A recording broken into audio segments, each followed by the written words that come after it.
What is crack-a-lackin', fellow thermonuclear AFers? I am Dan Favale, coming at you, as always, with my certified fantabulous thermonuclear AF co-host, Mr. Grant Hughes. We're going to talk news, rumors, in-season tournament today. Maybe have a little bit of stat padding at the end with guess a player and whatnot. Before we get started, though, the usual quick reminder, please support the show by subscribing if you have not already. And if you have, make sure you're subscribed across all platforms. Spotify, Stitcher, Google Play, of course, YouTube. Comment, like our videos, help the algo love us back. We were recently, I mentioned this when I published the Pacers podcast I was on, we were recently downvoted on Apple. I don't know what Grant or I said or maybe wrote to inflict those downvotes, but head over to Apple.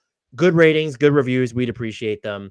That about covers it. You know the socials, podcast, YouTube description, merch in the podcast and YouTube description as well. And join the Discord. Lots of stuff is happening there. It's how you get mailbag questions in. That's how you get in on the stat padding stuff. And there's more conversations happening, and we appreciate everyone who drives them.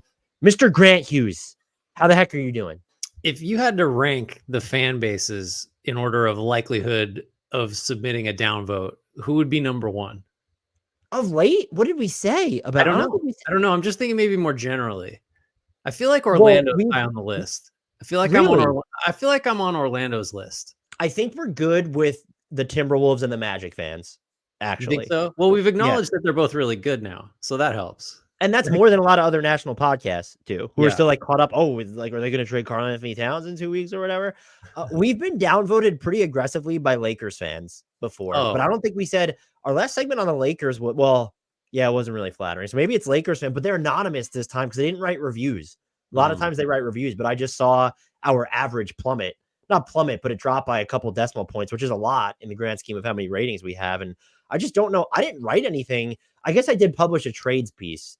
So it could be Hornets fans, Pistons fans, Raptors fans, Bulls fans, a bunch of other fans. So the list is getting like kind of uncomfortably long. It's probably not great that as you go down, it's like, yeah, it could have been them. I think the trades will end up coming up. I actually thought at least 3 of them were just very good trades. Very good trades. If you do say so yourself. Yeah, in my totally unbiased opinion. And one of them I know was good because you took too long to respond to me when I asked you a question about it. And I went the complete opposite direction. And when you responded, I was like, motherfucker, I'm not rewriting this. So it's just going up past it. I wish you had told me that on text. That's still pretty good to hear it now. What was that? Oh, that was a Raptors Warriors trade, right?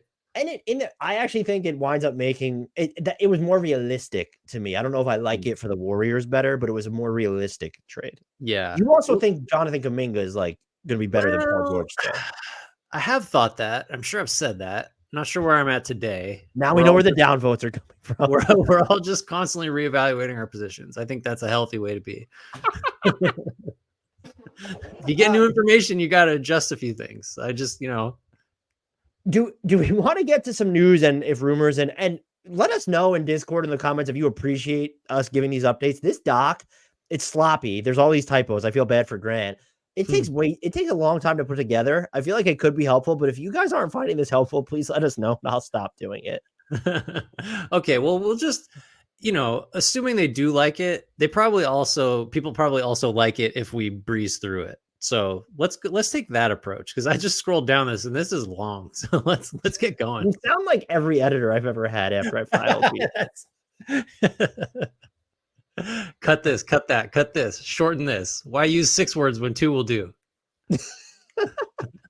All right. Do you want to start us off? Sure. Alphabet time. Atlanta Hawks, they continue to monitor Pascal Siakam's availability per Hoops Hype's Michael Scotto. That is an evergreen report that could have been delivered with any team substituted for the Hawks at any point over the last 2 years, I think. I think there's a chance we might get to the Hawks because I have some thoughts on that, but I'm going to save them since you said breeze through this, and I think we might talk about them in a little bit. For the Boston Celtics, Kristaps Porzingis, dealing with the calf injury, was a full participant in Wednesday's practice and then participated in a 5-on-5 scrimmage with coaches following the session. According to Suochi Terada of the Springfield Republican, he has missed Boston's past 4 games. They need him back. He's like hot day. Yeah, I was just thinking of the in-season tournament game, and that's just a different game if he's there, I think. For the Brooklyn Nets, Lonnie Walker IV is dealing with a left hamstring strain that's expected to sideline him for Brooklyn's next 7 games, according to Newsday's Evan Barnes. Also, I got another Nets item here. They announced on December 2nd that Ben Simmons, this is kind of a bigger deal, had an epidural injection to aid his lower back and will be reevaluated in 2 weeks, according to Anscape's Mark J. Spears. Epidural's that's like, you're not messing around anymore if that's happening. Not great news for Ben Simmons. It sucks that it's just the back all the time now. Yeah. It just sucks. That's my take on that. The Bulls, Zach LaVine has missed Chicago's last 3 games with a sore right foot. He's expected to return sometime next week. And speaking of Zach LaVine, ESPN's Adrian Wojnarowski reports that there's currently no market for LaVine in the 3 years, $138 million remaining on his contract. I think that's got to be a little overstated. And if it's true, I think it's bonkers, but there is a risk in acquiring Zach LaVine, especially this year's version of Zach. Yeah, LaVine. no, I was going to ask you actually, what do you think no market actually means? Like, I think fewer it's got than 4 first-round picks, right? Is what I think. They want 3 or 4. There's no market right now for what the Bulls want, but like, I mean, there's much guys that are, on worse contracts and worse players have been traded. That's a strange way to phrase that. For Cleveland, Karis LeVert has now missed the last 2 games due to left knee injury management. It is unclear when he's going to return.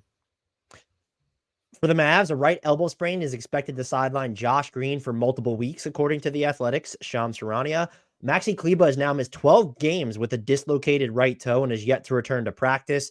That means his timeline is unclear. And finally, right knee soreness sidelined Grant Williams on Wednesday. He is listed as day-to-day. I really thought we were going to get a big Josh Green season this year. Maybe it'll still happen, but that's. I thought we were going to get a bigger Grant Williams season than we have lately, too. I mean, he's been at 40% from 3. That's part of what you're going for with him. But yeah, he hasn't been a huge impact. All right, for Golden State, Chris Paul's had the lower left leg injury, which was kind of ominously described as a nerve issue. He's going to be back. When you hear the word nerve, do you your mind goes into hyperdrive and you're bracing for the worst, right? Well, yeah, because it's rare. One, like you don't, sprain, strain, tear, pull, like all that stuff we understand what that is. Even like a break or whatever. Like a nerve issue is just like, speaking of backs, like didn't Ben Simmons initially have like nerve issues? That was this season. Yeah, that's how it was phrased initially. They go away when they go away. Like, sometimes they stick around forever. But anyway, and Andrew Wiggins had that right finger contusion, slammed it in a car door was the story. You ever done that? I have actually. Yeah. People think this is polish on my nails. I've just freaking closed all of my thumbs. You just do it all the time. Anyway, they're both back, Wiggins and Chris Paul on Wednesday. So good news for both of them. Semi-exciting news for the Rockets. They assigned Amen Thompson, who's been dealing with a right ankle injury and has not played since November 1st, to the G League's Rio Grande Valley Vipers. And I would assume that means that he's at least close to a return.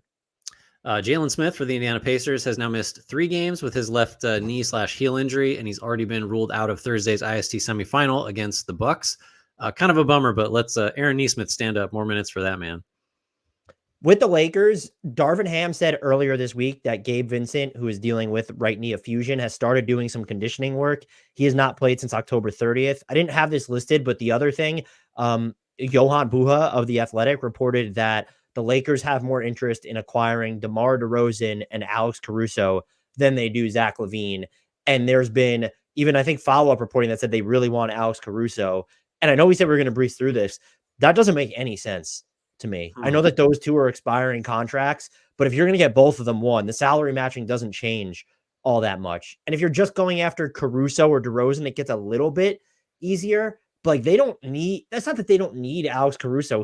Zach LaVine stands to fix some of their biggest offensive weaknesses more than any of these other. Like DeRozan could help you during the non-LeBron minutes, but his fit with LeBron would be fairly clunky, I think. And so I found that curious. I wasn't sure if it was a nod to how good D'Lo's been on both ends for a lot of this season. And so are they just, because you can't get to Zach LaVine's money. You could. It's going to take like 5 or 6 players, but you can't get to Zach LaVine's money. He's got to be in the deal. Rui and D'Lo. Yeah, D'Lo's got to be. I was going to ask, like, he's got to be going back in that package. Yeah, I don't know other stuff too. So because if you're not going to trade Reeves, we know that Vanderbilt can't be traded this year. You're not going to trade LeBron or AD, and so you could step. It would be like a 6-for-1 deal, which is just we don't see those mid-season. So I just found that curious, but I would understand if they kind of thought, oh, we'd rather have D'Lo right now than LaVine. I disagree with that come playoff time, but I don't think that DeRozan and like if you want the flexibility of them being on shorter contracts, okay, fine. Yeah. But like you're gonna have to sign them to new ones.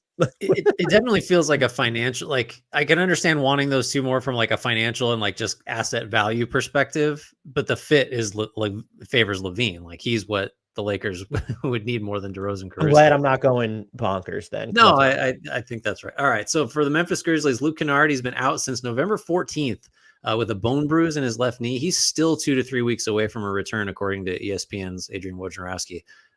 That's a lot. I mean, so there goes, 6 weeks potentially. Dealing with so much shit in Memphis. Snake bit. And speaking of still awaiting Memphis is the timelines for the return of Marcus Smart and Jake LaRavia. A left foot injury for Smart, obviously, and LaRavia's got a left eye injury, respectively.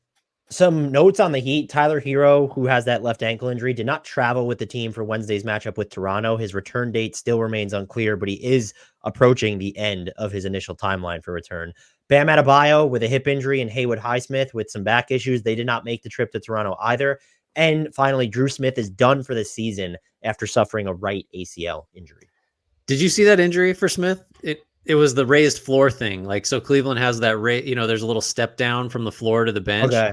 And he just landed wrong right on that spot. It's like there's Is that the clip that was going around and people were trying to say that there was a hole in the floor? No, I think the floor is just, probably if it was going around recently. It's just the floor is like, there's, I don't know what the distance is, but it's enough to where if you land on it the wrong way, you can end your season, apparently.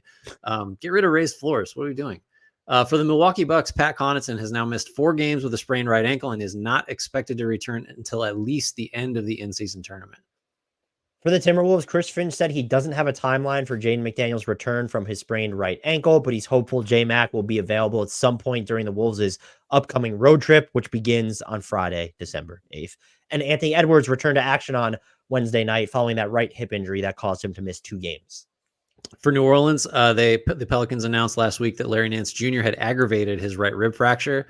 Huge bummer, and is expected to miss approximately 4 to 6 weeks. That's per ESPN's Andrew Lopez. Better news, which the Pelicans need on the injury front, generally speaking, is Trey Murphy's back from his left knee injury and has already entered, one of the 10 best dunks of the year, just as standard high-flying, cocked it back, awesome dunk. So knee looked good there. Matt Ryan is still listed as day-to-day with a right calf strain, and he's been out with that injury since November 18th. This is just an interesting quote from Quentin Grimes of the Knicks after they were eliminated by the Bucks in the in-season tournament via the New York Post, Stefan Bondi. Quote, "It's just hard when you go the whole quarter without touching the ball, the whole second quarter without touching the ball, and then when you get one shot and you got to make it. So it's tough going out there and just standing in the corner the whole game. Then you got to make the shot when you shoot the ball 1 or 2 times per game. It is what it is." I saw people dragging him, and we might talk about the Knicks like in depth on this podcast after in-season tournament stuff. I think this is one. I think it's okay to have those human moments where you're just frustrated and you're saying this. Frustrated. I will say part of this is on him. Like he needs to be more aggressive when he gets the ball and attacking his closeouts. That's clear. However, since he's come back from injury, his touches are down. And I'm not trying to swing at the low-hanging fruit, but this is somewhat of a reoccurring issue with a certain head coach who is in charge of the Knicks. When you look at Obi Toppin not being happy with his role. IQ has gone through spurts. He has a pretty big role with this team. And we've seen it in the past when he was in Chicago and Minnesota as well. It's not a throwaway comment. And I don't think Quentin Grimes should be, the Knicks will probably fix it because it does feel like this locker room is very together. That being said, and by the way, Tom Thibodeau loves Quentin Grimes. Like that's been made apparent. So I think it's fine. I just was surprised that so many people were like, well, stop fucking sucking. Then if you're going to say, it's like, no, like it goes beyond that. And I don't think this is I know some people like to have all the semi-dramatic stuff buttoned up by the organization. Like when Obi Toppin got into a fight, I think it was after the playoff game with like one of the coaches, that like people knew about that for a while and then it trickled out. It's like, no, let it trickle out. Like this shit happens. It's basketball. Quentin Grimes is a young player. He's trying to adapt to his role, is frustrated with his role and how he's playing. I didn't see an issue with this comment. I don't know if you did. No, I think I agree with, if he weren't frustrated, there would be a bigger issue just because you want the guys to want to contribute. I was going to ask you though, like real quick, this sounds like the comment of someone who thinks he's capable of doing like quite a bit more than be a catch and shoot guy and defend on the other end. Like, do you feel convinced that it is the case that he can do a lot more and is justified in basically saying, I want to, because this is what this is, right? I want not just more touches, but like I want to do more than stand around. Do you think he's justified in wanting that based on his game? I don't know that I would ever have said this, but it's just so ingrained in my mind after watching so much of this team and thinking about them. He can do what Herb Jones is doing on offense this year with a better 3-point stroke. Where it's like Herb is cutting, keeping the ball moving. It's not super complicated passes, but you could put the ball in his hands. Yeah. I do think, though, when you're looking at the primary ball handlers, Julius Randle, RJ Barrett, Jalen Brunson, like they could do more to get him the ball. But when he gets the ball, he needs to shoot it or actually attack. And so it's kind of like everybody's fault, it feels like. But the Knicks are just also so damn deep that it's really that it's kind of really tough. Your role could be a little bit bigger than it is now, but how much bigger could it realistically get while Jalen Brunson, Julius Randle, Emmanuel Quickly, Josh Hart, Dante DiVincenzo, all these guys are still there. Yeah, it occurs to me we're already blowing it at going short here. But do we do the Knicks segment now? Like, what? Well, I sort of are. I was just going to say it. Watching, and I'm just going to step on other stuff we're going to talk about. Watching Tyrese Halliburton play recently, it occurred to me that like guys like Grimes that are somewhat you've just said, and I agree with you, he can do a little bit more, but like limited guys, the difference for them between a lead ball handler who is thinking pass first and a lead ball handler who's thinking shoot first is like night and day. Because like someone like Halliburton he'll come across half court thinking like, I got to pass Quentin Grimes open. Like if they're on the same team, hypothetically, like I have to find a shot for him. Whereas like, I think Randall, the three guys you mentioned, Randall, Barrett, Brunson, are all thinking, you can toggle the sliders a little bit one way or the other, but they're all like shoot first players, right? Like Brunson comes the closest to not being that, but he is still that. Yeah. But he's like, the best use of Brunson is like getting into the upper paint and like figuring out how to score. Like that's option one for him. And Randall and Barrett, I think, are probably skewing more shoot first. So like, I would like RJ to stop shooting, period, at the moment. Man, he's been one of the NBA's most wild roller coasters. Confounding, I would say he's a confounding player every year. It's just something different. That's the word, RJ confounding Barrett. Like that is the word to describe him. All right, I'm going to get us on to the Orlando Magic. Markelle Fultz, left knee issue. Wendell Carter Jr., that left hand / wrist. I know it was a hand injury. And Jonathan Isaac, left ankle, are all out. Were all out against the Cavs on Wednesday. That was a 10-point loss for Orlando. I think I watched the first half. No, I was watching that game. That's the only game I've watched all season of the NBA, and they put up a real fight. It's so weird that I watched it too. What are the odds? That was both of our first games. What was the other game we both? Was it Thunder Timberwolves? Yeah. We didn't plan it. Just right in sync. It's like we watch more than one game a year. I don't know. Well, speak for yourself. The Sixers. So after suffering a fractured rib and a hit and run that caused him to miss 11 games, Kelly Oubre Jr. rejoined the rotation on Wednesday. That is great news. Good to have him back. For the Phoenix Suns, Damian Lee underwent a successful procedure to repair his right meniscus. He's going to be out indefinitely, according to Gerald Bourget of GoPhoenix.com. Do you care to update us on Beal, or you want to let that go? I'm not very good when there's a second bullet point under a bold header. Bradley Beal went through shoot around on Tuesday, and the Suns are hopeful he can play sometime next week, according to Shams. He's appeared in 3 games this season. That's it's not going great. That contract's looking a little worse. Yeah, I mean, yeah. And I don't know if him coming back, I think the solution is just Devin Booker exists. And you look, even when he has like some of his bad nights, like, the fact that they're in the 1 percentile of turnover percentage when he's on the court does worry me. I don't know if I think Bradley Beal coming back helps a little bit, but that's something to monitor with this team for sure. In addition to their health, is those turnovers.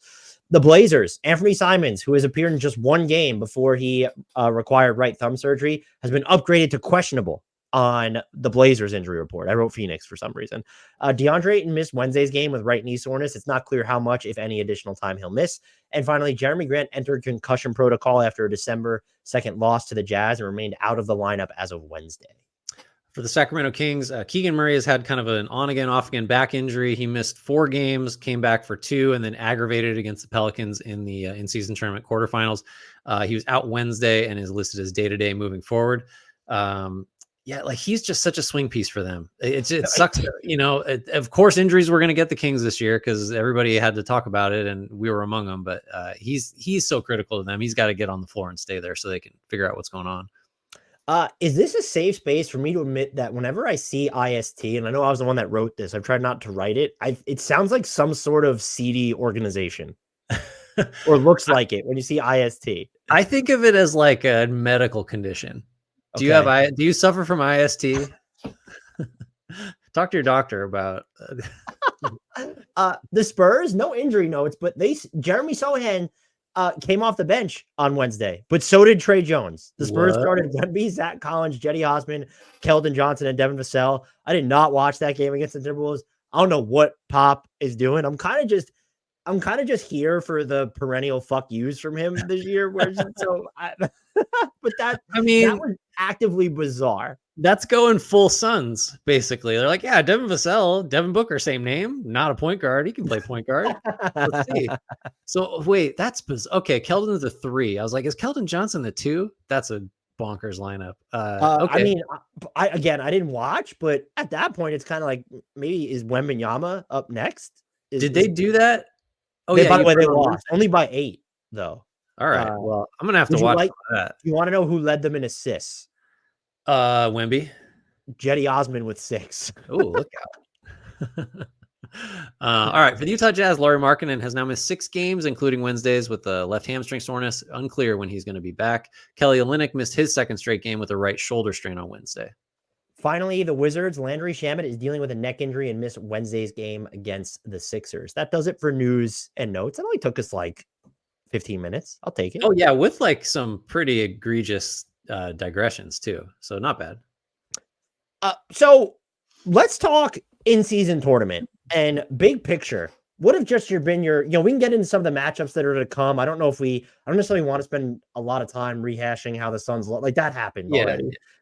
Definitely we could talk about the matchups that are coming. What have you thought about the in-season tournament in general? What stood out to you? Do you like it? Do you not like it? Concerns, thoughts, complaints, ecstaticness, what have you? Yeah, I mean, I guess I don't know if you run into this a lot, but I definitely do, where I'm going to give you my take now, right? I haven't like said this anywhere else, but it's just going to be some version of one I'm sure you've already heard, like just because we're in the take silo like all the time and we just are confronted with it. But like, I kind of love it. Like, I don't understand. I don't know what to complain about. If you're, what's the nit to pick? Like, I don't know, even the stuff that people are complaining about with the margin of victory matters too much. And like, I just don't agree that.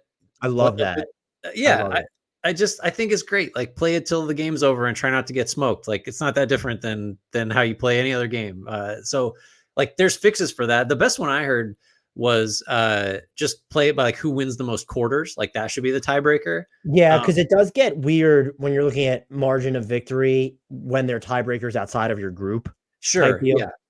You might have to go down the tiebreaker, tree a few branches if with something like that, but like throw that in there, see if it helps. Let's have more in-season tournament games. Maybe you want it to last longer, like that scene from Basketball. Well, do you ever see Basketball where they're describing the playoffs and it's like an 11-year process? Basically. Yeah, just make it. Hey, you know what? What if the whole season was the in-season tournament? And then at the end of it, you got a big trophy if you were the best team. Like, oh wait, has anybody thought of that yet? I feel like more. No, I think it's really great. Like, I got a text from somebody. I was driving home and I hadn't watched it. I was going to watch it later. Of Indy. Who the hell did they even play? Oh, Boston. And it was from someone that like doesn't text me that regularly about games. And he's like, "Are you watching this?" And so I was like, "No, but I'm intrigued." And then I got home and the first half was a total dud. And the second half was my favorite half of basketball I've watched this season, just because of like how into it everybody was. The crowd in Indiana was insane, which it was like the announcers, I think, were saying it was a playoff crowd. I was like, no, this is like a game 7 crowd. It was that loud. I thought it came through on the broadcast, and just like the Pacers wanted it so bad. And I just like, I love that feeling. Analysis I turn to you for. They just wanted it more. Maybe, yeah. But I just, if you're asking like what's good about the product, it's that. It's like, because it was December 5th or 4th, whatever. Like, find me a video from a December 4th game that had like a fraction of that intensity and that like level of play. Like, you just never will. So massive success on that front. It's like, it's made the games matter.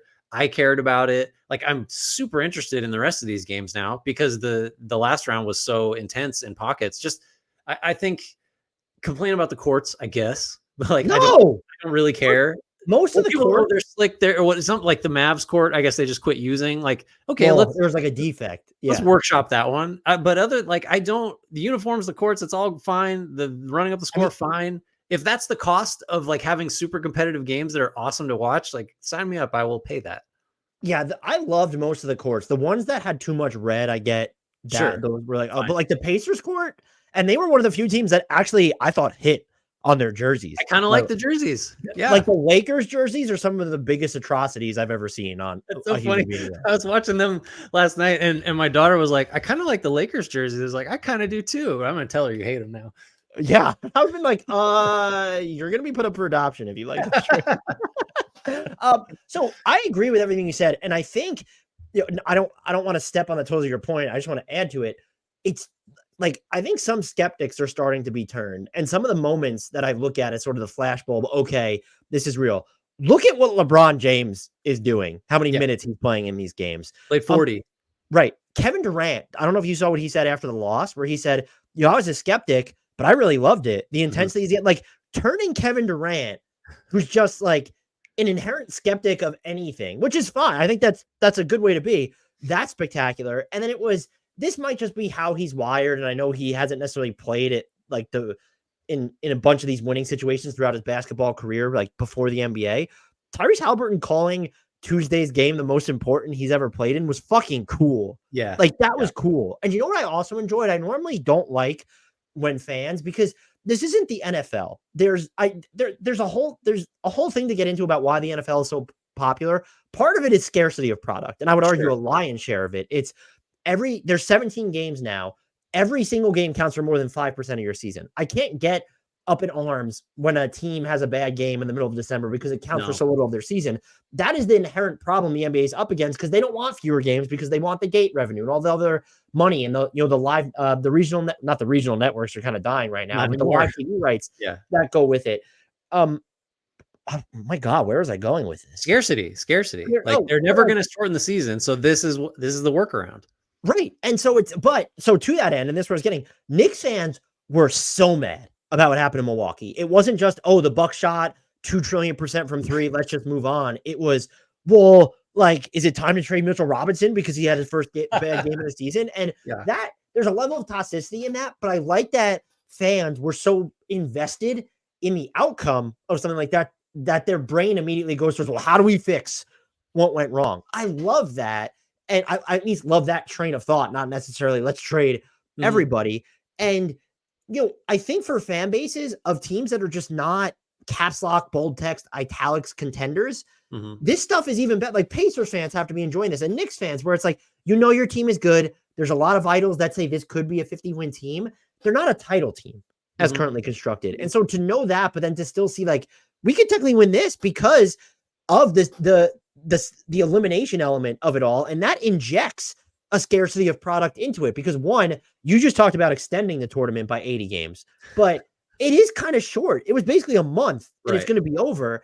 And so it's happening so quickly, and every game within the midseason or the in-season tournament bubble, so to speak, it means so much because there's only so few of them.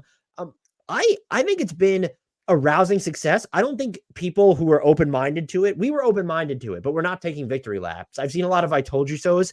It's year one. Like and people were taking victory laps. Remember when they did the Elam ending during that All-Star game for the first time? I was like, yeah, we knew it was going to be great. And then not like, fuck this. Yeah. So we have to wait and see how it builds from here. But I think the harbingers so far are super encouraging. And just, I actually expect next year to be better, because it felt like now that teams understand the tiebreakers, like the margin of victory stuff is going to matter in earlier games, where it feels like teams kind of just weren't thinking about that to begin with. Yeah. You know what, as you were talking, you sort of hit on, I think, like the key thing, the key behind all of this, like why it's working, is like, you want to drive fan interest, right? That is really ultimately the goal of the in-season tournament. That's the NBA as a product. It's trying to get eyeballs. It's trying to be more popular, right? Like, so how do we do that?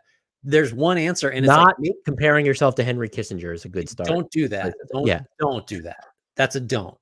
Do do make it so that the teams, like players and organizations, care more, right? And that was always going to be the question. Like, is it the 500 grand that matters? Is it whatever the cocktail is? Like, it's working for every kind of team, because the Pacers are one side of this, where it's like they're not a title team. They might win this thing, and that might make this season I mean, the season's going to be successful no matter what, because of what Halliburton's done and just the trajectory of the team. But they're not like a win, 2+ rounds in the playoffs team. That prove me wrong. I would be awesome to if they did that, but they're not. Look, I'm sorry. If their defense, unless it is like what it was against Boston in the second half, they're not winning a playoff. No, they're not. They're not. I was trying to oversell it because I'm so high on the Pacers that last downvoted Pacers fans. Head over to Apple, give us the 1-star rating. But that's the easy side, right? Like teams that aren't going to contend for the title. The harder one is like, how do we make Boston, Milwaukee, whoever, like, whether they advanced or not, the way you make them care is you're saying like, you want to know, why do we say playoff games matter more? It's because like, that's when you figure out like where your real strengths and where your real weaknesses are, because you're being tested against better competition that's fully engaged and really trying to win, which you just don't have in October, November, December, whatever. So these games are giving really good teams like a decent look way earlier than they otherwise would get it at like, how do we hold up in a max effort environment that feels much more like a playoff game than anything else we're ever going to get to? So like, I think just by virtue of playing against teams like Indiana that are like, let's go for it, it's valuable to really good teams too. And that's, I think, a critical thing, because you don't necessarily just want like the Hornets and the Wizards or whatever to win the in-season tournament all the time because they care. You want some really good like title threats to maybe meet in the finals of it at some point, just because they're interested in sort of seeing where they're at. I think so you've gotten every kind of team to care. So it's like massive success by the NBA on that front. And I saw someone make this point. I can't remember who it was, so I apologize, that the older teams or players might be more invested in it because they are fresher at the beginning of the season. So it's easier for them to ramp up. Like LeBron, for example, it's easier for him to do this in December than it is in May and June, theoretically. And so that's a home run. I do have one complaint. There's probably other complaints, but what is the deal with the 5 p.m. Eastern time start on Thursday for the Pacers Bucks game? I understand that you don't want to go up against Thursday night football and you already have a game that is in the Pelicans and Lakers, but it's the Lakers, so maybe you're okay with it.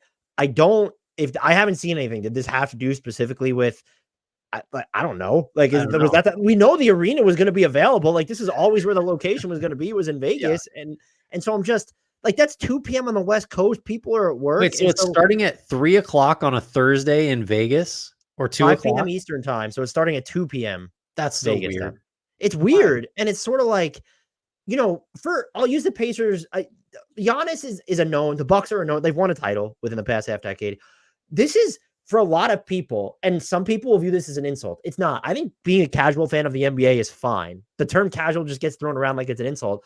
This is a lot of people's first real exposure to these Pacers because they're on national TV. I found out when I went on Setting the Pace, I didn't know they only had one national televised game all year. I just don't really pay attention to that stuff. Yeah, I don't as much when you're covering the entire league. So now they got another one, and now they're going to get another one. You're kind of missing an opportunity to market teams and different players rather than just the same players that has probably contributed to this culture where I don't really relate to it because I grew up in a different era, and I'm sure you don't relate to it either. But among the younger generation, they root for the players more than teams. I don't think there's anything intrinsically wrong with that, but it's like, it is weird. Like, you want to have the allegiance to a team so that you can get to a point where, hey, Pacers Bucks is this massive, and it should be because Giannis and Tyrese Halliburton exist, but like, we shouldn't be, there tends to be this huge focus on the same players. And it's like LeBron and Steph and Kevin Durant, like, these guys are going to age out. It's LeBron doesn't look like it, but it's going to happen.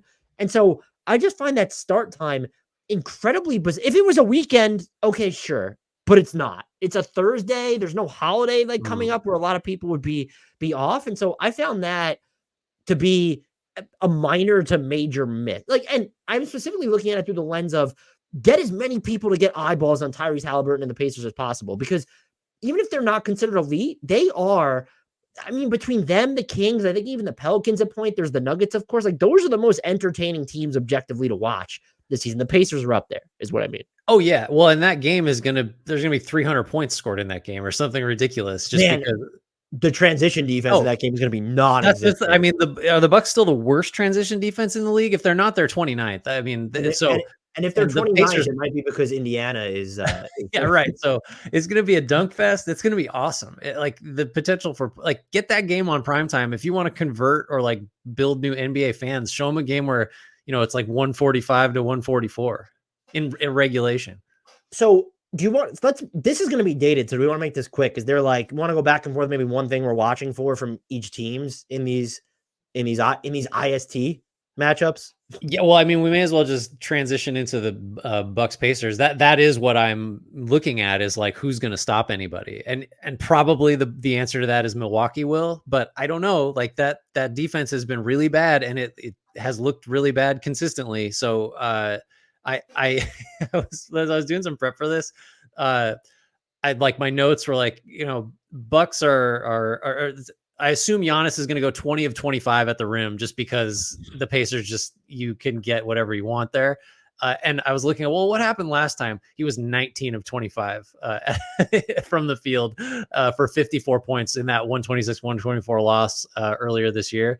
So like I was trying to come up with an absurd Giannis stat line, and it was just barely too absurd because he almost did it. So lots of points. Also, Dame didn't play in that meeting earlier this year.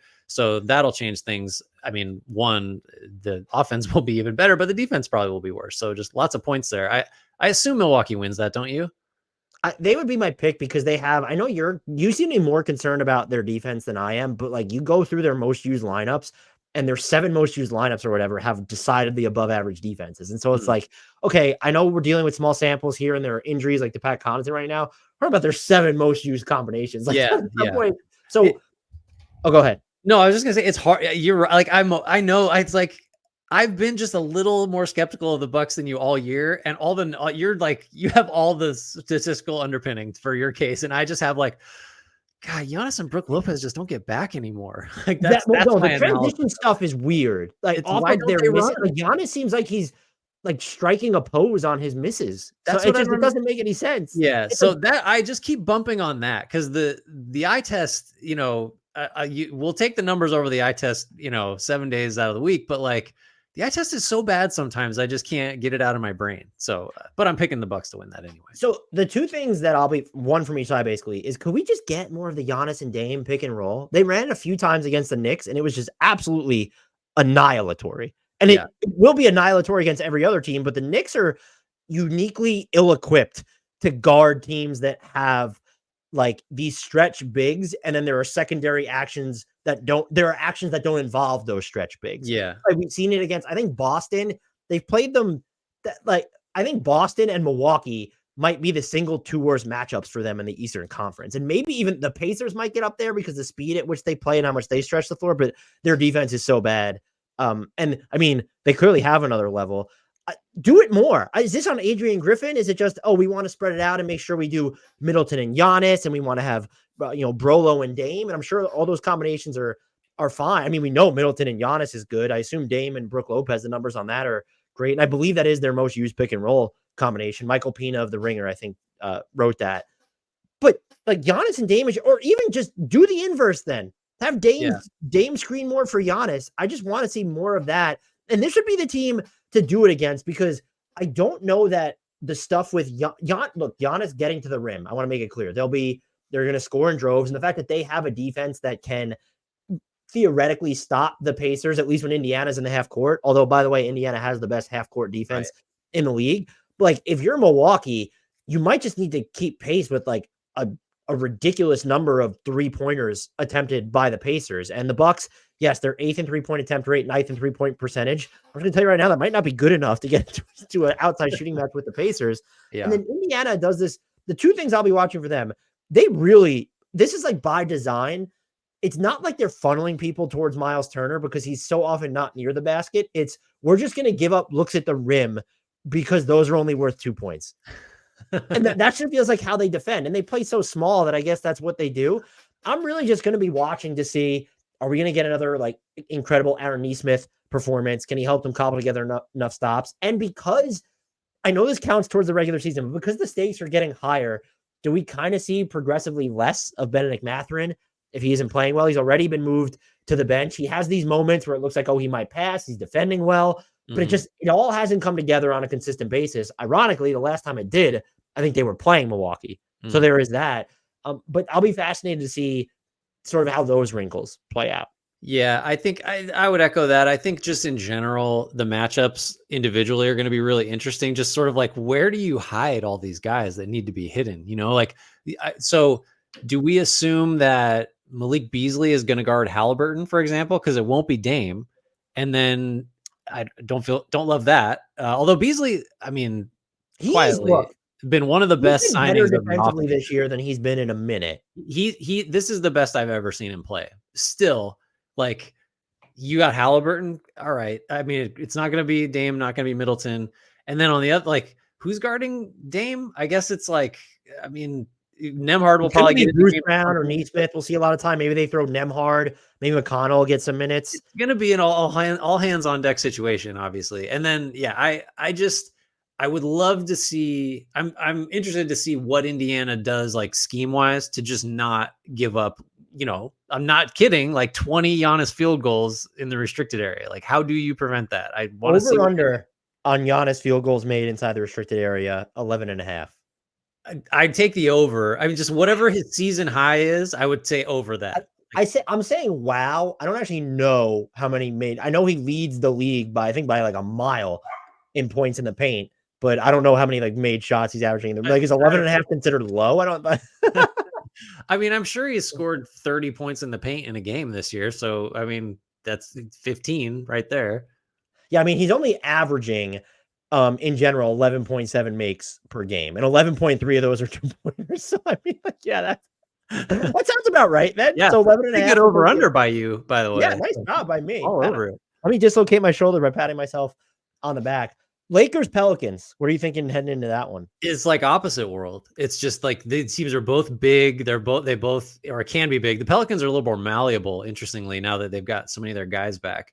I think I'm looking mostly at like, is New Orleans going to be able to run hot enough from deep to sort of I don't see a scenario where it's likely that the Pelicans are dominating inside, just because the Lakers can get so big and so physical. And like, that's how they have been most successful with this iteration of the team.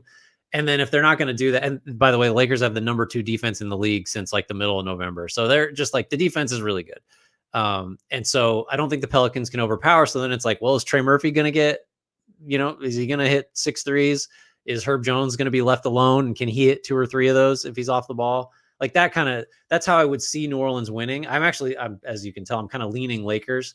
I don't know, just because I just think if it comes down to this is a physical like defense first game, where the score's probably going to be lower. I just like the Lakers more in that kind of messy setup. I actually might like the Pelicans more in this one because I think Sacramento ended up making New Orleans uncomfortable enough with their smaller lineups where Zion just was not getting like real fourth quarter minutes. And it was like Brandon Ingram show. The Lakers could, in theory, do that. They're not going to. They don't want to. Right.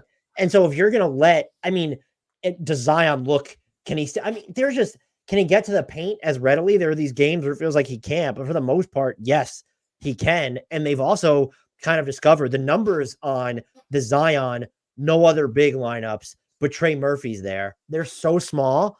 They've been obliterating everybody. And so you can get to that if you want. And that is a setup that could make the Lakers uncomfortable. And you use the word with the Pelicans, it's malleable there. And if you're going to have Brandon Ingram play like he did against the Kings, and there was even a lot more, it felt like at least there was a lot more 2-man stuff involved with Brandon Ingram and Zion. And I don't know if did that take Zion out of his element, because I felt like he was screening a little bit more for Brandon Ingram, which by the way is sort of free money where it's, okay, if he creates space, Brandon Ingram can dribble into a pull-up from the mid-range or actually hit a pull-up 3, or like Zion rampaging towards the basket is just objectively terrifying.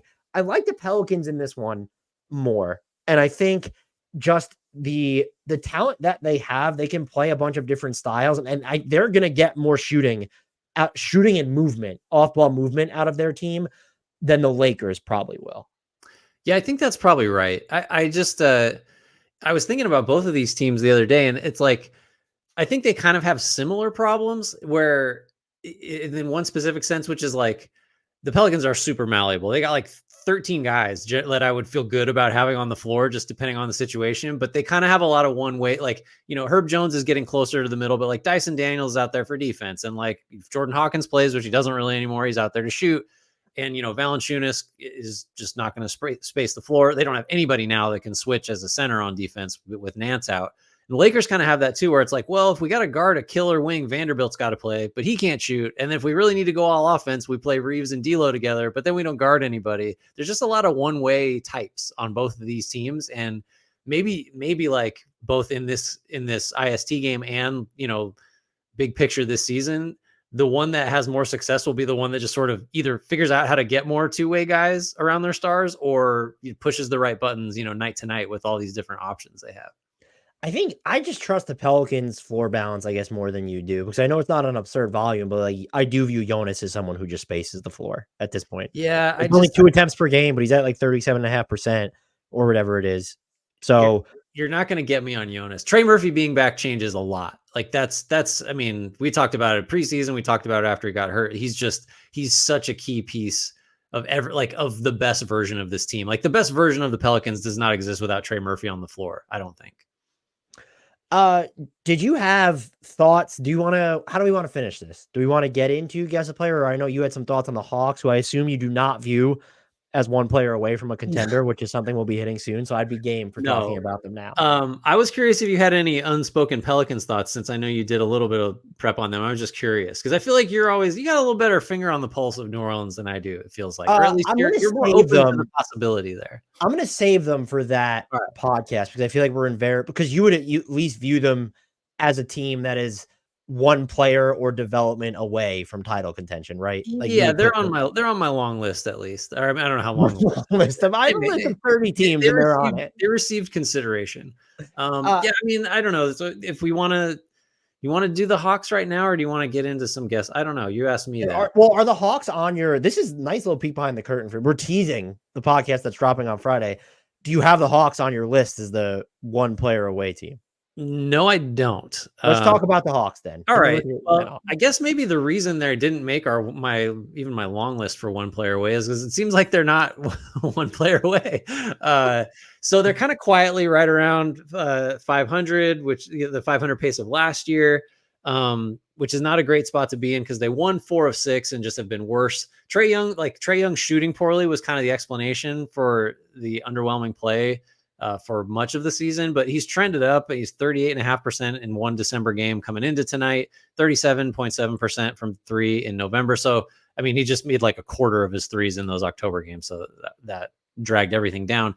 And like his counting stats and all of his advanced metrics, like BPM, all the alphabet soups are like pretty close to where he was last year. So it's no longer the case that like you can explain away why the Hawks are, kind of underwhelming because Trey's shooting poorly. And like, not unrelated, what are they, number 2 in offense overall? So like the offense is back. It's the defense that's gotten worse, 25th after being 21st. Statistically, by the way, and I know this because I just wrote about it, DeJounte Murray's been one of the 10 most valuable one-on-one scorers in the league. Which is actually does tie into kind of like one of my overarching thoughts, because Murray has been good and like good in ways that probably you would not have expected.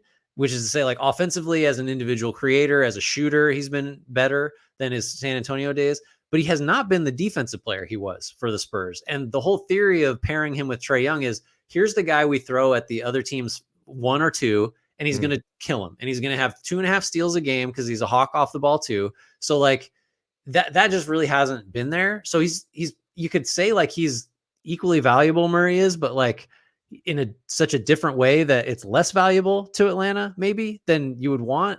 Although like his contract's still good, all that stuff, whatever. The main overarching thing is like, I think what worries me is we're pivoting now from, well, Quinn Snyder will fix it. Like, look at all the talent on this team. This was my thought going into the season. I think I picked them to win like in the high 40s, which is still went over, I believe. I would have to check, but I'm pretty sure we both went over. But not on that pace, suffice to say. So we've gone from Snyder's going to fix it to some version of like, we need more time. It's going to take some more time to figure this out. And I just think that leaves me kind of cold. I think it's more just the personnel. I think the group as it is, like Jalen Johnson's out right now. He's incredibly important. He does things like none of their other combo forwards can do athletically, as a passer, defensively, running the floor. He has elements that no one else replicates on the roster. So him being out is a problem.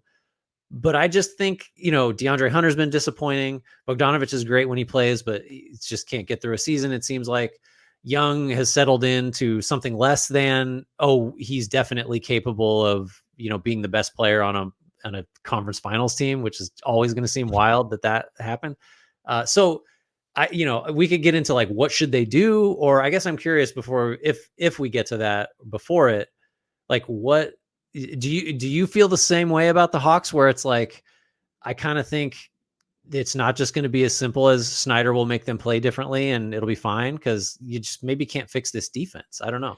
Yeah, and that was going to be my follow-up question to you is, when I watch them or dig into them, I don't know what they do good defense. Is there anything they actually do well defensively? And I think some of the bigger outliers are, okay, they're not grabbing, like, they're a terrible rebounding team. And that's, they play, I guess they're not super large, but they're not the Pacers. They're not like they're power, like Jalen Johnson is power forward size, and they have Clint Capella and Yeko Okongwu up front, and they have DeAndre Murray has Hunter. always been a good rebounder for a guard, like historically.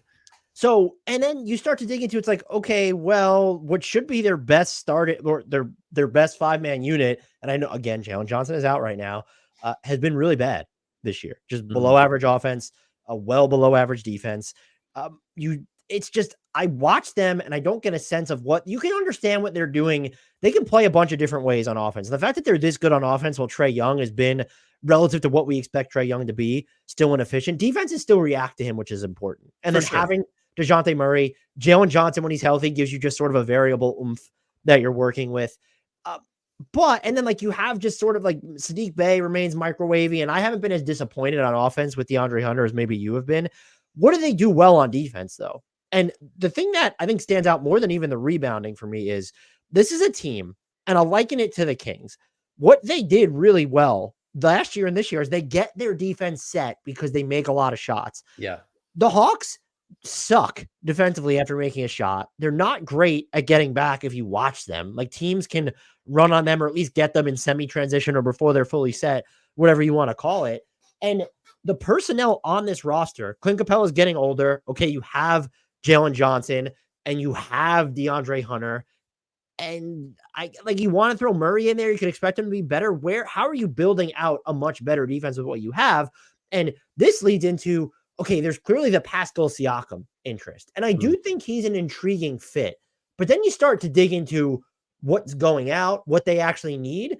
And it's twofold, because it's, okay, can Pascal Siakam fit? Are they using him as the 5? Like, you don't want him playing with Capella. Might just be matching salary in that. But do you want him playing with a Okongwu or Jalen Johnson? Does Jalen Johnson need to be in?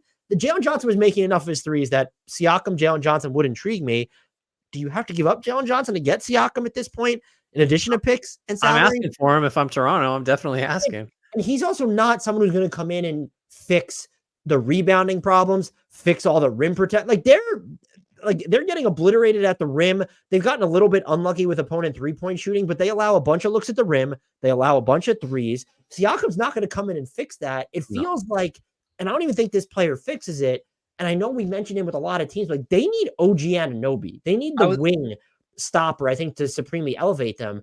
And so now I'm getting in my mind where it's that, to me, dictates a fundamental shakeup in this team. Whether it's got to be, it's probably got to be Murray, right?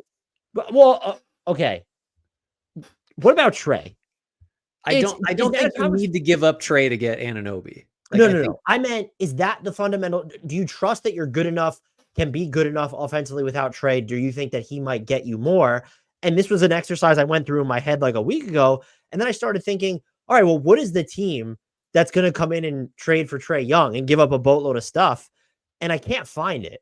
And so I think Trae Young is a superb basketball player. I want to be clear. Yeah. So it almost has to be Murray, because it's, if you get to a point where you're giving up DeAndre Hunter and Jalen Johnson, and Onyeka Okongwu was tough to move after the extension, but it's like those two in picks and Griffin's thrown in there. It's all right. Well, how are you now fleshing it? What are you consolidating into Right. that it's worth annihilating that much of your depth? I can't figure out the Hawks, and we can call them just aggressively mediocre, which is exactly what they are. But what makes it so difficult is I don't understand what the path forward is for them. Because, like, if Trae Young plays better, is it, or if he's more efficient? Because I actually think that he's had, like, his passing and just his live dribble decision making, it can be so valuable. But it's like, oh, or okay, are you, your offense is even better than number 2 in the league? Is that going to enable you to win a bunch more games? Maybe some, probably not a bunch. Yeah, the Trey thing is interesting because it's so fun. I independently got to like, in my section of notes on the Hawks, it's like, what do you do now? And it's like bullet point trade Murray question mark, and then it's like intriguing. It's not a blow it up and start over situation, but they're No, too talented to do that. So it's not like they're hopeless. I just don't understand how they imbue more defensive hope into the, and it's how much better do you get? Murray has not been as good defensively as he was in San Antonio, but he has not been your worst defense. So how much better do you get defensively in any move in which you trade DeJounte Murray? Well, if it gets you OG Anunoby, I think you get, I mean, that's about as big of a defensive impact as you can realistically get, short of like, let's get, Gobert or Jaren Jackson Jr. or like someone that can just, kind of be, has been a defense unto himself in the past. Like, but so like what is the deal? Like if the principles are Murray and Anunoby, just hypothetically, like what are the throw-ins on either side that in your mind that like who's throwing in more and how much more needs to be thrown in? Because if anyone is throwing more, I think it's Atlanta, because Toronto might not view Murray as an asset if they're keeping Siakam, running things through Scotty Barnes, and then have Jakob Poeltl.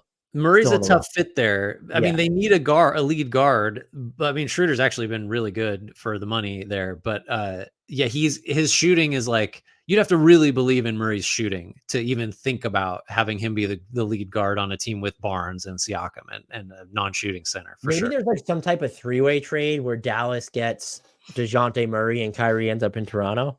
Oh man, what are the vax mandates in Toronto? They're pretty strict in Canada still. I don't know. Yeah, I don't know what the Hawks do next. I do know that while Siakam intrigues me, depending on what the rest of the roster looks like, I don't think that's the trade. And I think I might have felt differently. And I thought they would keep Murray in that deal. Like, well, Trae and Murray and like, hell yeah, like that's that's the base of something special. I don't think it is after watching this team, especially when you have to factor in. I would imagine that 2 of DeAndre Hunter, DeJounte Murray, and Jalen Johnson are going out in that deal. I mean, I think the trade is tricky, as we've just illustrated, and you hit on this, and maybe this is a good spot to close at. Like, there's some low hanging fruit here in terms of for the Hawks defense. I had the numbers. You hit on the exact spots. They're 28th in opponent rim attempt frequency and 29th in opponent corner 3 frequency. So it's just like, what are you shutting off schematically? If you're giving up the 2 most valuable areas of the floor at bottom 2 and bottom 3 rates, like so that to me circles all the way back to, well, Quinn Snyder will fix it. It's like, this is a coaching, like this is a tactical thing. Like, how are you giving up both corner 3s and rim frequency at that rate? Like that's, I mean, I guess it could be personnel, like guys just don't know, can't do what they're supposed to be doing. But if you can clean that up, like let's get to 20th in both of those, maybe now you're the 20th ranked defense, and opponents have the 3rd highest field goal percentage on mid-rangers. So it's like the Hawks are getting teams the terrible shots that the Hawks get teams to take are going in. So like, let's normalize that number. And maybe now we're talking about like the number 16 defense, 17 defense, just spitballing. And that's good enough if you're second on offense to be really dangerous. But right. And look, I know I said, what do they do well? They've been forcing turnovers without fouling. So they're in the top 10 of both opponent turnover rate and opponent like fouling their opponent. So that's good. They're not fouling when you watch them. Like it's not like they're hacking and whacking and getting caught off guard whenever they have to defend a pick and roll. But they are getting destroyed in pick and rolls, I think, from those in between areas mostly. They're getting destroyed by roll men in those situations as well. And they're fouling more often in those situations, but not even at an above average degree. I don't know what the answer is when it's not on the roster is the point. I don't know. Yeah. And look, we throw out, this is where we should probably close. This is going to be maybe cold water for 29 fan base in the league. Everyone talks about OG Anunoby. I would be flabbergasted if they moved him. He's You such think so now? Yeah, I mean, if they get an offer or he says he wants out because he's going to be a free agent this summer, maybe, and maybe he wants a more prominent offensive role, but Siakam's the guy at this point. He's not playing as well. You're running things through Scotty. Jakob Poeltl's still there. You need Anunoby's floor spacing, and he's more important to your defense at this point. Yeah. Why? And what are you getting for Anunoby going into free agency? Because it's like, okay, so we're losing Anunoby. Are we going to get, I'm not saying you would get more for Siakam, but are you just getting 2 first-round picks and like cute prospects for Anunoby? Or even getting that much? And then if it's not Anunoby, because that's the guy, and that's the other issue. Other teams are going to want Anunoby. The Kings can probably put together a better offer. Every team would certainly take him, and I don't know how many would not start him. Like he might. This is the reason we talk about him all the time. So to your point, you're probably right. Like this is why Toronto should just keep him and pay him whatever it takes, because he will always be tradable. Like unless you've just fully max him out at just some stupid number. Like how about this? Tying all the way back. If Anunoby has Zach LaVine's contract, is anyone saying that there's no market for him? Because I don't think so. Because he's so plug and play. Like probably not. Yeah. Like I think Zach LaVine is a really good offensive player that has some flaws, but like Anunoby, just what team in the league would not say, "Oh my God, like forget it, I don't want that guy." Like that, there isn't one. They all want him. And then you start to go through like the alternative or the contingencies, whatever you want to, like the feasible ones. And it's who? I mean, does Jeremy Grant be interesting on this team? He's definitely not going to help your rebounding. But that's not, you have Jalen Johnson there. So you're not going to give him up in that deal. I guess Jalen Johnson, Jeremy Grant can play together with a big on the court. It's just like, there's not just these combo forward or combo wing defenders that are feasibly gettable, especially like given the Hawks. Yeah, the Herb Jones would be great on this team. He would be dynamite. You probably can't even get a Lou Dort. OKC's not going to be looking to move somebody like that. You got to start digging around the like Finney Smith and Royce O'Neal. You got to call Brooklyn and see what those guys are. You take the chance on like Chuma Okeke from Orlando. Just like, do we try and reboot this guy's value? And it's, well, that's kind of a tricky proposition when you won't even allow AJ Griffin like the opportunity to build up his value in the first place. So I don't know where they go. And it sounds doom and gloom, maybe because it is, but they're so close yet so far territory. Yeah. Because I like a lot of their individual players. And again, clean up some of the process stuff, and like they could still win 47, like 40, high 40s, whatever. Like that could all still happen. I do think we're talking about them now because they're not going to make our one player away thing. So like they're definitely a notch below probably where they want to be. He's injured, and I know he slipped, but like, what if the Grizzlies just decided this isn't working, the season is done, and they were willing to retrade Marcus Smart, and are you too small with Smart, Murray, and Young? I'm not worried about being too small with Smart. I'd just be worried about like maybe the offense just isn't there at all. It's like he can guard up. I think where Smart's like has lost it, a little bit the last year or so is he's not as quick as he was. I feel okay with him guarding like fours still, as opposed to like chasing around smaller guards, but he would probably have to chase around smaller guards because Trae Young can't guard anybody, and Murray is not a defender anymore, apparently. Denny Avdia would be good for this team. He was poison pilled though, and I mean he's been playing good enough in Washington to not move that. But yeah, let's you want to move into, well, I guess we should hit it. I wasn't ready for it, so this is going to be terrible podcasting here. And it's, I don't know where it is. I might have actually deleted the stat. Oh no, here we are.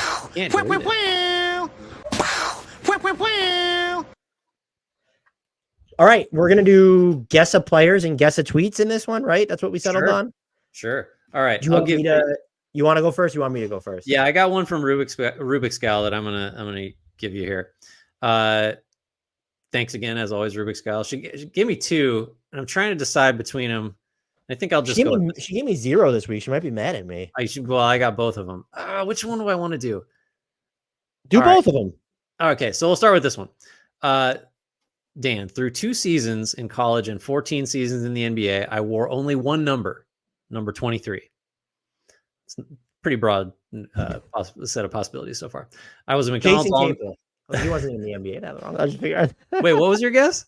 Jason Capel. I don't even know what number he wore in college. I had a mini heart attack there for a second. I thought you got. I was a McDonald's All-American in 1999 and NCAA champion in 2000. I was consensus NCAA second team All-America in 2001. I was drafted 5th overall in 2001. 2001 draft, number 5. I became very popular very quickly with my teammates and fans for my scoring, maturity, dedication to team and fans, determination to win at all costs. I wrote a letter of apology in my 4th season when my team failed to make the playoffs for the 12th straight year. This was printed in several local newspapers. I gave my word that I would take them to the playoffs the next year, which I did. That might be like you had to be in the region to remember that. All right, let's see. I set a franchise record of most threes in a game with no misses, 8, and I led the league in made threes in 2007, 2008 with 243 makes. However, do you have a guess before I give you the one I think you might get? I'm not going to get this one. I can already. I think you might. However, I was better known for my incredible dunks. I was, after all, only the second person to win back-to-back dunk contests. The first guy also wore 23. Vince Carter? Nope. Vince Carter wore 15. Oh my God. Let's see. I don't know if you're going to... I started 842 out of 857 games. The most games I ever came off the bench in a season was 5 in my rookie year. See, I could give you more hints probably. I'm going to need them. You already said the first name of this person. I said, Jason Richardson? You got it. Wow. The back-to-back dunk contest, I thought you'd have it on. But yeah, I remember the letter of apology. Yeah, I remember seeing that. That you would remember that. I would remember that. I said, you know what I said? I said, thank you, Jason. It's been a tough ride these last 12 years. Appreciate it. All right, let's see. Do you have one? Why don't you give me one if you have one? Yes. Okay. So this one comes from, which one do we want to do first here?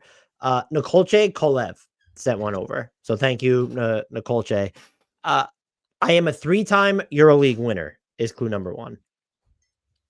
Clue number 2. I was the first NBA player from my country, and I am currently the president of the Basketball Federation.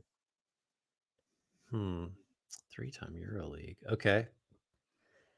Clue number 3. I was a rookie at 31 and played for 2 years in the NBA. In those 2 years, I played in 22 playoff games. Arvydas Sabonis? I believe that has to be correct. I'm now noticing that the answer is not on this list. The rookie at 31 and like a highly decorated European player. No, it's not. It's not him. A rookie at 31. Okay. Continue. Clue number 4. The highlight of my national team career is leading my country to a semifinal of the Eurobasket in 2011, beating the host Lithuania in the quarterfinals along the way. Wait, so they beat in 11, beat Lithuania in the quarters. Oh, okay. I see where the answer is now. Okay. I don't have a guess after that clue. You might get it soon. 5. A stretch big. I only shot 31% from the 3-point line in the NBA. Despite that, Roy Hibbert probably wakes up in terror screaming my name once a week. Oh, Pero Antic. Yes, that is correct. He was a 3-time EuroLeague champ? He's a 3-time EuroLeague winner, yeah. Wow, good for him. Ooh. Pero, I feel like Pero Antic got on our radar at some point for some reason. I was talking to Nikolche about this where we were discussing, it was the scouting reports, and someone compared Nikola Jokic to Pero Antic. That's what it was. Because prior to that, Pero Antic had not existed in my brain for a very long time. I'm okay. Ooh, all right. Okay. You ready for another one? This is the other one from Rubik's Gal. Clue number 1, Dan. I love how they all start with college stuff and you're just going to glaze over and not have any idea. Yeah, I know nothing about college. So this is just years out of this. So you can kind of zero in. All right. I was a consensus NCAA second team All-American in 2003. This is all coming off of the Dunleavy stuff because there's all like relationships to Mike Dunleavy because we had a Mike Dunleavy question last week, I think, or I had a guest player or something. Anyway, Dunleavy was that guy in 2002. I was also first team all conference in 2003 for the Missouri Valley Conference. Mike Dunleavy was all ACC in 02. I can skip the Dunleavy stuff just to keep this focused for you. I played this, except for this part, I played the same position as Mike Dunleavy, guard/small forward. Let's see. There's a lot of Dunleavy tie-ins. I'm trying to keep it simple for you.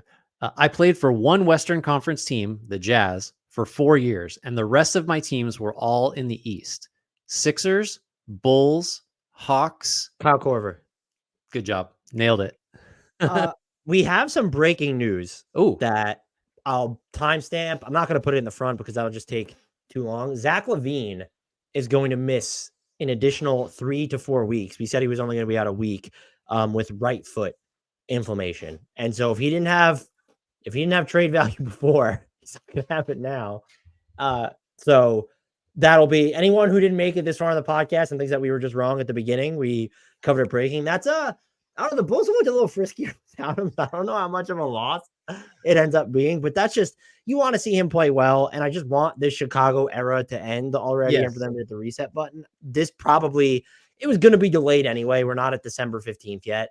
I wonder what that does to his trade value though, because we're talking 3 to 4 weeks is his reevaluation time. We'll miss 3 to 4 weeks. And so it's, okay, are they going to reevaluate him then? How long is it? He might not be back until the middle of January at this point.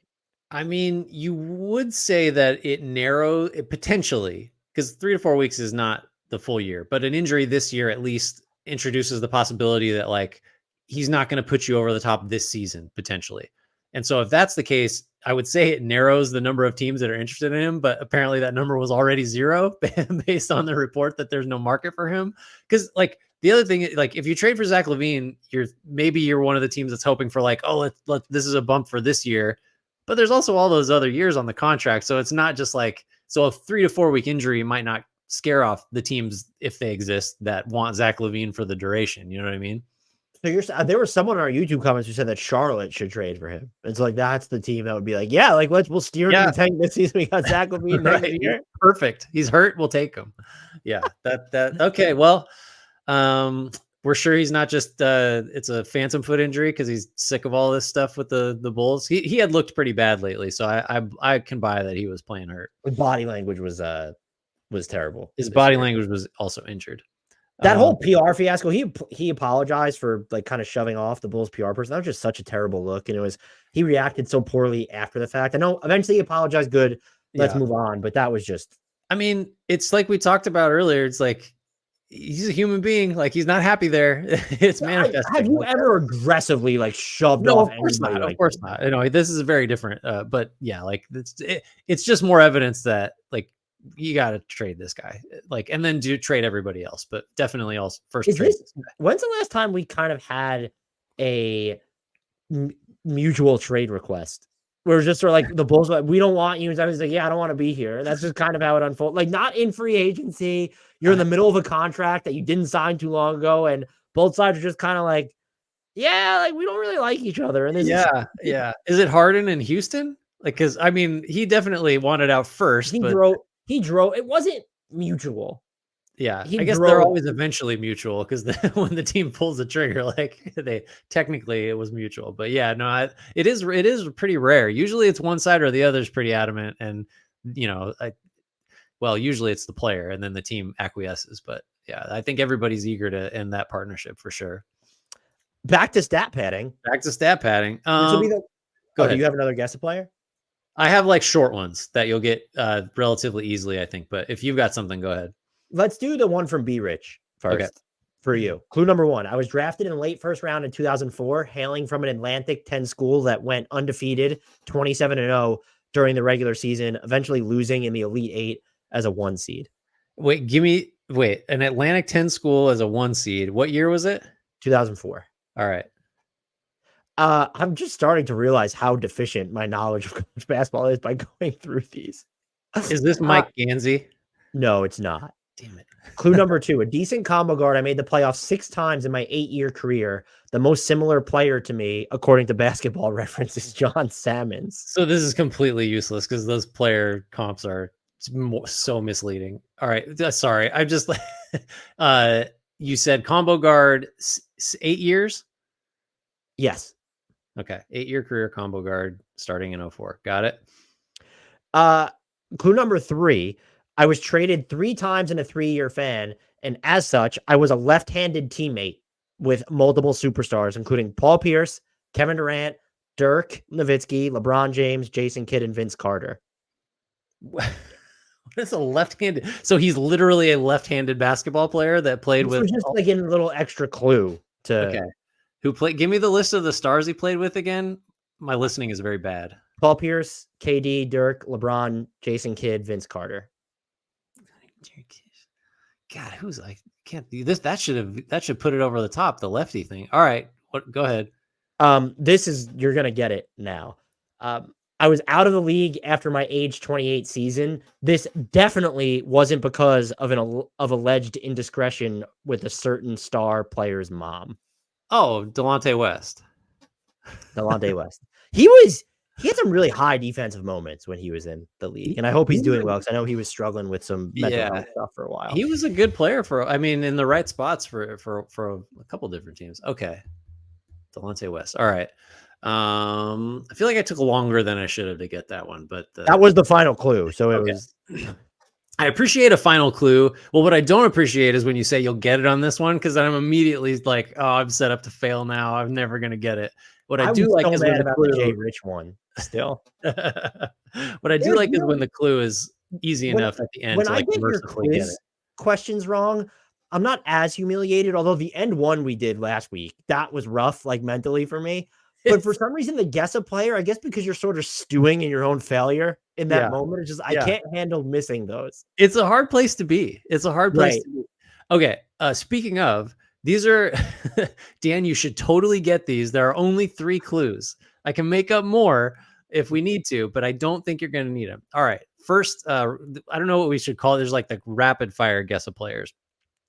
I was drafted out of high school by the Toronto Raptors at number 9 in 1997.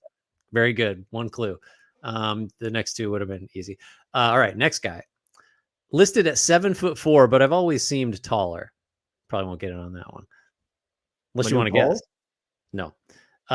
Debuted with the Spurs in 2015-16. Played most games in my career in Dallas.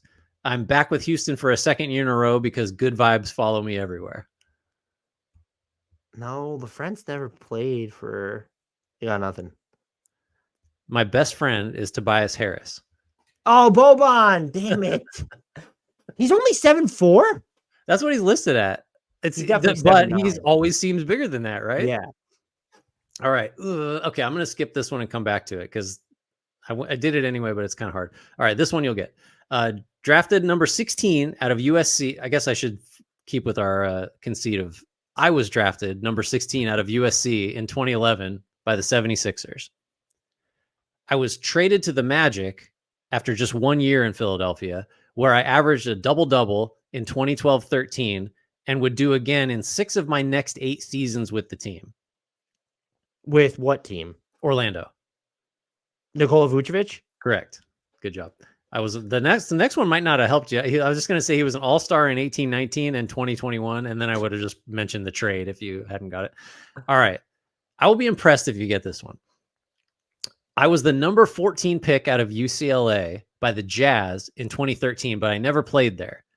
The Jazz traded me and the number 21 pick, who was Gorgie Jang, to the Minnesota Timberwolves for the number 9 pick, which was Trey Burke. I played 4.5 of my 5 NBA seasons for the Timberwolves. Nada. I was sent home from the rookie transition program for a blatant violation. You got it. Fun fact, I was at that rookie transition program in which he was accused or had the indiscretion. Yeah, it was the rookie photo shoot.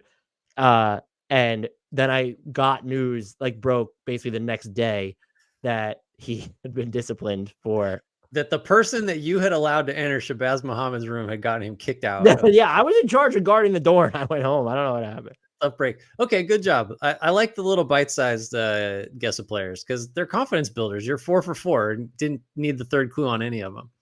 And so we have another bite-sized guess a player in the form of who tweeted this. Okay. And look, if your kids are with you, some of these tweets are not suitable for work or children. Earmuffs. And I did not tweet them. So I want to, if you're offended by any of this, I tried to pick ones that wouldn't be super offensive. I apologize. I didn't tweet these though. I'm not one of the options for which NBA player tweeted this. Grant, are you ready? I'm ready. Which NBA player tweeted this? I'm at Knott's Berry Farms and my butt's too big to fit in the seats on the ride. Ah, that's me yelling. Was it Dwight Howard, Kyle Lowry, Shaquille O'Neal, or Zion Williamson? I see what you're trying to do with my butt's too big, and you're trying to red herring me. It was Gershon Yabusele, actually. It's not any of the guys that I missed. It's Admiral Schofield. I'm gonna say Dwight Howard because he seems like someone that would have been at Knott's Berry Farm. It was Shaq. Oh man, what year was that tweeted? August 20th, 2009. Okay, felt like a 2009 tweet to me. Which NBA player tweeted this? Accidentally hit a squirrel yesterday in my car. Feel so guilty I could barely sleep. Casey Anthony is a monster. Was it Kevin Durant, Blake Griffin, Kyle Kuzma, or Chandler Parsons? What? August 15th, 2011. I don't have the dates on all of these, but this one's from August 15th, 2011. Okay.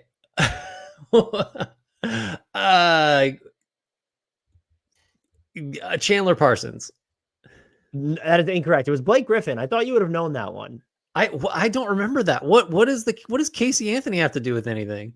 She murdered her children. I know that, but he's saying because he knows what it feels like to have killed. Like that's the joke because he killed a squirrel. I mean, like okay. If he feels this bad about killing a squirrel, sure. I understand that was an intended joke. All right. Here's my thing. I don't think the tweet is necessarily coherent, but I thought it was infamous enough that you knew who tweeted it. You're overestimating. I'm glad I gave you choices then, because I was not going to give you choices. If you didn't give me choices, I would have no chance. I'm not going to get any of these, but if you didn't give me choices, I would have no hope. I got a 1 in 4 shot here. Which NBA player tweeted this?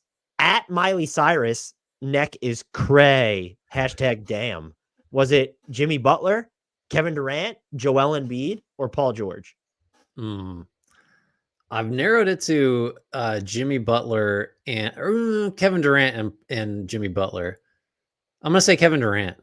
It is Joel Embiid. Oh, interesting. You thought he was crushing on Rihanna, but he had a crush on Miley Cyrus as well. Man. I almost didn't include this one, but we're a risque podcast here. We like to take chances. Which NBA player... You're gonna have to say it. You came up with this bit. This is your fault. Which NBA player tweeted this?